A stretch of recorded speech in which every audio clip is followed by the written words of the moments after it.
they crossed over and came to the land of Gennesaret, and they moored the boat. Jesus had sent his disciples in Jewish territory out to the towns and villages, while he also continued to go to towns and villages, expanding his reach, proclaiming the message we're all familiar with, that God is real, God is present, God cares about you, is among you, demonstrating that with healing and teaching about God, trying to draw people back into alignment with God, get their hearts with God. And then many crowds gathered, and after a while, Jesus and his disciples cross over to Gennesaret. They leave Jewish territory and they cross over to Gennesaret. That's a foreign culture. It's a foreign land. Greeks, Romans, Syrians, people that worship different gods or no gods, people that have different understanding of sexual morality, different understanding of even the food you eat, dietary kind of rituals and laws, and keeping of the Sabbath. So many things, so many differences between these cultures, and hostility between these cultures. And at least a traditional Jew would consider themselves unclean by going to that foreign country and moving among the people and talking to them and touching them and being touched by them. They would be defiled and have to go through rituals of cleansing. But Jesus crossed over to Gennesaret, and they moored their boat. They're going to stay. And he goes out among the towns and villages and farms, and he's doing exactly the same thing that he did at home. God is near. I'm demonstrating to you the presence of God and the care and the compassion of God, and I'm teaching you about God. It's indeed maybe teaching they had never heard before. And people are responding. And it really demonstrates beautifully what St. Paul said today. It's so hard sometimes to understand Paul. But listen to this. But now in Christ Jesus, you who once were far off have been brought near by the blood of Christ. He's talking after the crucifixion. For he is our peace. In his flesh he made both groups into one, and has broken down the dividing wall, that is, the hostility between us. He has abolished the law with its commandments and ordinances, that he might create in himself one new humanity in the place of the two, in this case, Jew and Gentile. Thus, making peace, that he might reconcile both groups to God through himself. Jesus crossed over to, Paul says, break down the walls of hostility and division among people.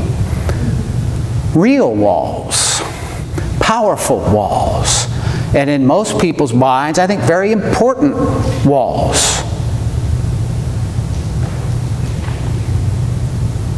Why do those walls all still stand today? Because we keep building them, don't we? Jesus broke them down. He showed that to his disciples. But we build walls. In a way, we'd have to say we like walls. For one thing, walls make you feel more secure. And it's a scary world. And there are real differences of many kinds among us. And it was interesting that when Jesus crossed over to the other side, to the other culture, to the other people, to the other religion, he had left Israel But what he did there was the same thing. He kept crossing over lines within his culture, didn't he? He welcomed women to be disciples and join him, which women were prohibited to do. He touched people you weren't allowed to touch, like lepers. He went from the righteous to the unrighteous, to the broken people, the fallen people. Always crossing over, wasn't he? Seeking to reconcile people, to align people with the heart of God. Because no one of us gets it. No one of us understands it all. No one of us sees it all. Christ does. God does. We don't. So we build walls.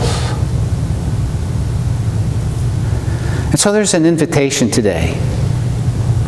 Because you see, I look at my own heart and there are so many things that I disagree with other Christians. Just start with Christians.